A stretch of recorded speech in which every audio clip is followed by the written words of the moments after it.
I doubled my weekly training hours, but I'm actually getting slower. What am I doing wrong? Up to a point, riding more does make you better. Like if you're riding like 6 hours a week and you double it to 12 hours a week, almost don't need to have any sports science knowledge, periodization. You're probably going to get better. Is it the most efficient use of your time? That's a different question. But this guy here, without having specifics on exactly what he's doing, we're going he didn't give you much to play with there. No, he didn't. We're going to have to talk broad principles, and hopefully this resonates with him or other listeners. If you're training too much without adequate recovery, we got this one from Dan Lorang during the week talking about stress and different types of stress, family stress, work stress, relationship stress, which can be big at times. All those go into the stress bucket along with training stress. So if your total stress load is too high, you're not getting enough recovery.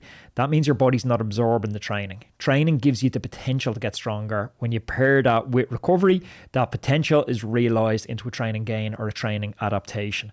So fitness improves when you recover, not when you train. That's the most likely culprit.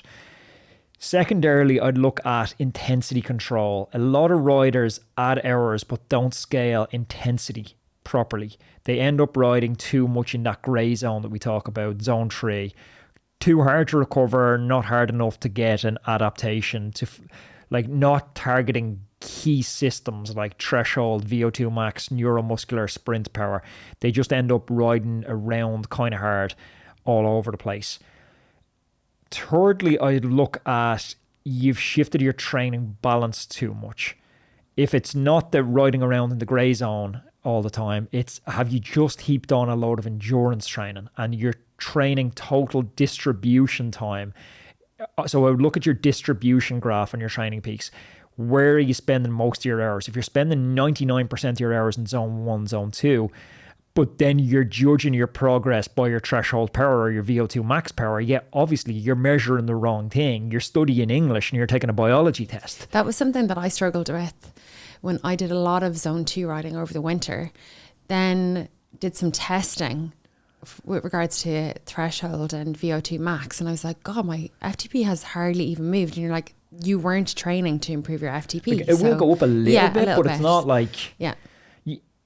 You can just bang, if you want to get good at 20-minute tests, just do a load of 10-mile TTs. You're going to get good at 20-minute tests. That's rarely someone's goal to get good at a 20-minute test.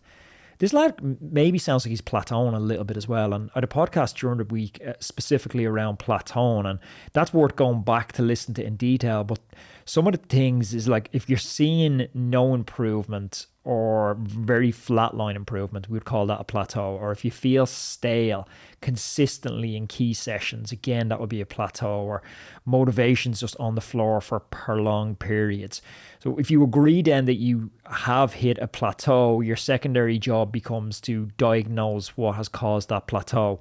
And I'd be revisiting the stuff we talked about. Is it too much volume without targeted intensity? Is it no progressive overload week on week, month on month? It's like the analogy we always use. If someone goes to the gym for twice a week for 10 years and they look the exact same, they took a stress on, but then their body adapted to that stress and they didn't adapt or change the stimulus. So they didn't get the new adaptation. They only got adaptation 1.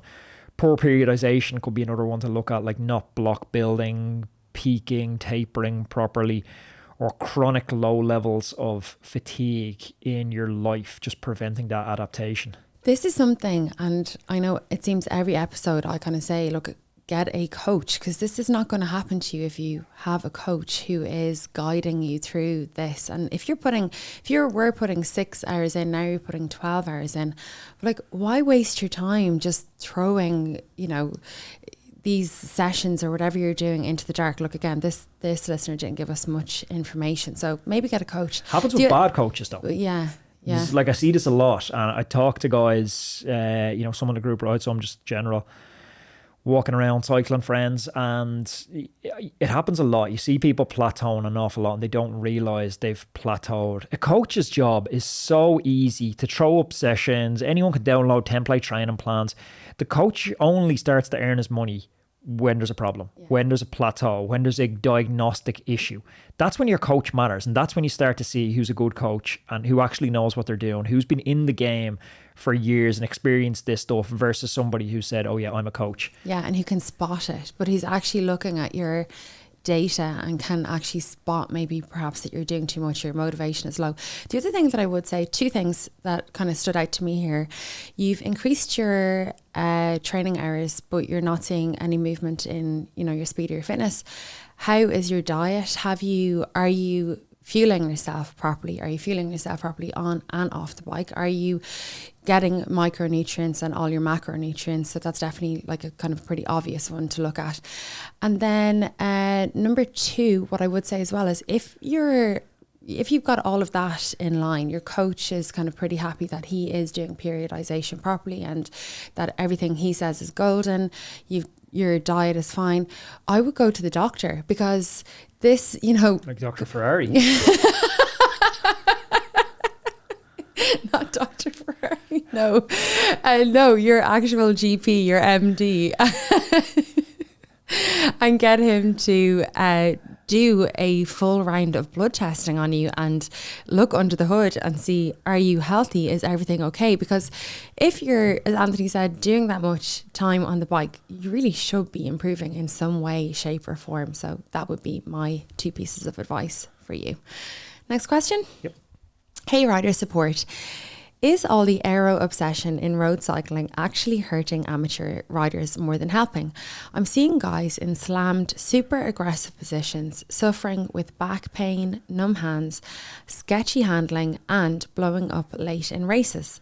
Would most of us actually go faster if we focused more on comfort and control instead of chasing aero gains we can't even hold for a whole race? It's just an observation I have from racing masters this year.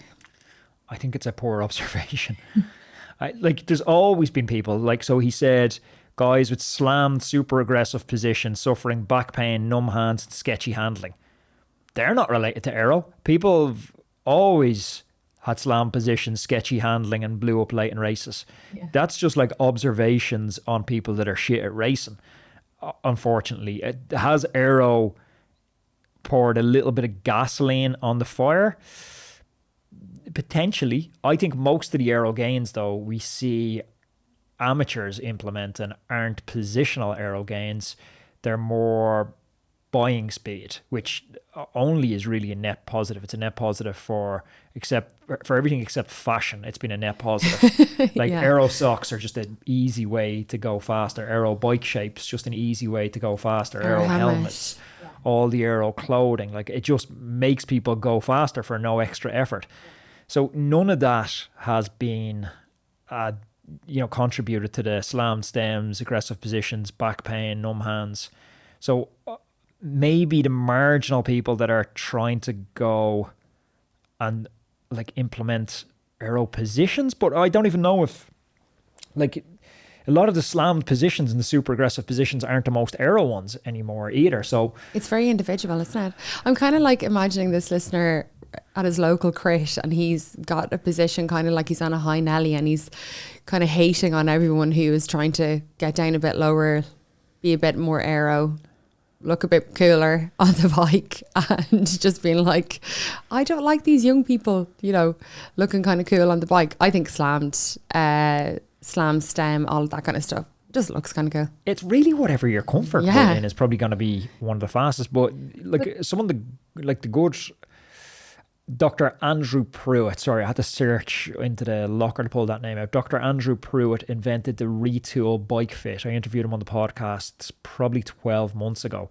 It's a really interesting chat around position and positions that take pressure off your hands, to alleviate numb hands. And some of the more stretched out aero positions actually put a lot less load on your hand than the ones where you're supporting your entire upper body weight with elbows locked out. So it's been the evolution of positions into a little bit more stretched aero.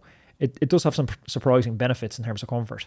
You were just saying this to me the other day. We were riding beside each other and I'm trying to practice more being on the drops, and I was on the hoods but I have my elbows bent, and I was kind of saying, this is actually really comfortable for me. And you were like, well then why change it? Why get down lower? Why extend your arm? Why do anything like that? If it's really comfortable and something that you can maintain for a long period of time, why change it?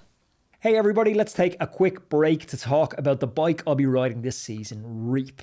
I've been lucky enough to ride all the top brands in the world over the past few years, but these Reap bikes, they're not the same, and I'll tell you why.